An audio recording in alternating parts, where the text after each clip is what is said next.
Hello and welcome to the first real look at the first major patch of Final Fantasy XIV Stormblood 4.1. In this video, I will be going over the main points of what went on in the live letter during the 14-hour anniversary broadcast.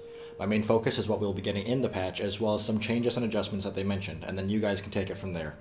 Keep in mind that this was a part 1 reveal, so like usual, we got names and a few screenshots, but nothing really all that revealing. And if you haven't completed the main scenario up to the end of 4.0, there may or may not be spoilers here for you. But for now, let's talk about what to expect in the next patch. The name of the patch is Legend Returns. The patch is aiming for an October 10th release date.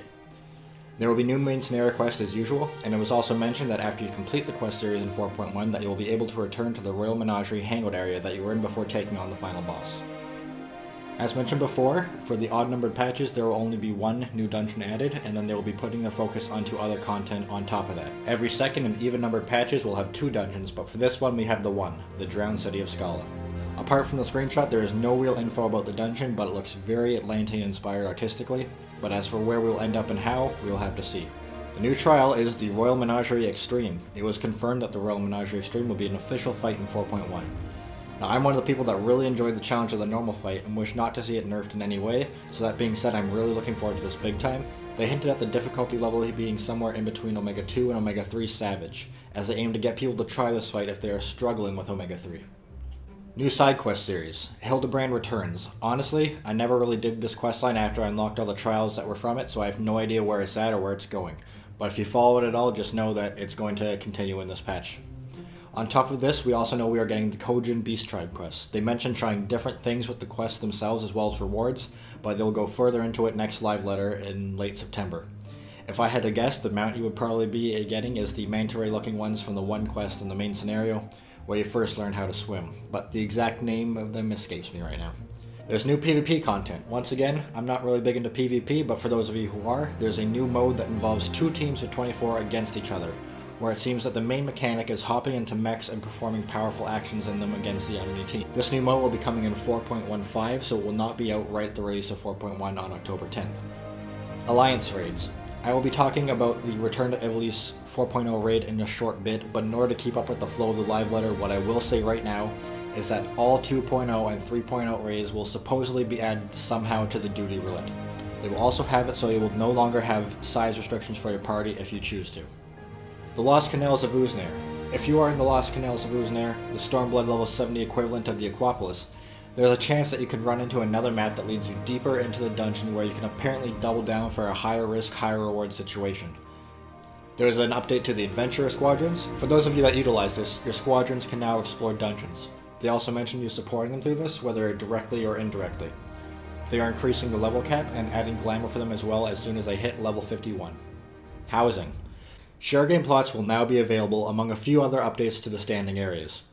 The first update to these areas is that you will be able to swim in them, Shirogane and the Mist specifically, as they both have the beach and they were designed for that. The Goblet will have a Roman-style bathhouse now. They said to imagine what nobles might play in, so if you know your Roman history, you should know what to expect there. For the Lavender Beds, they mentioned a stream in the woods, but said they would once again get into it into the next live letter. Performing action. Now this was something that was kind of unexpected, but I can also see it being the beginning to something interesting, especially since my main DPS is a bard. Now if you play a bard like me, you will have a new action available known as Perform. This will allow you to freely play songs with some of the instruments you have, and will get new updates with new instruments in further patches. Now this is a really cool idea for emergent gameplay, as you can assign certain notes to your hotbar and play whatever it is to your heart's content. And as to why they will put this in, I'm not too sure who came up with it, but give them a goddamn promotion. This could be the beginning of seeing various other jobs getting their own actions and could really bring out the creativity in some players of the game, and I'm really excited to see how this works and where it takes us. But moving back into the content, we have a new difficulty tier. Now, there were rumors of a Beyond Savage tier for the current raids, which will challenge the most thrill-seeking players, but this was just revealed officially as the Ultimate tier. However, unexpectedly, the first Ultimate tier content that they are adding to the game is the Unending Coil of Bahamut.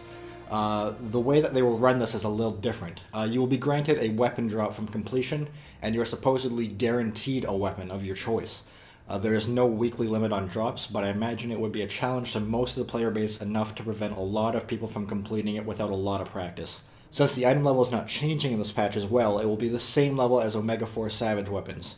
But it was mentioned that the design of the weapons will be what really appeals to it, so we will see. Return to Ivalice.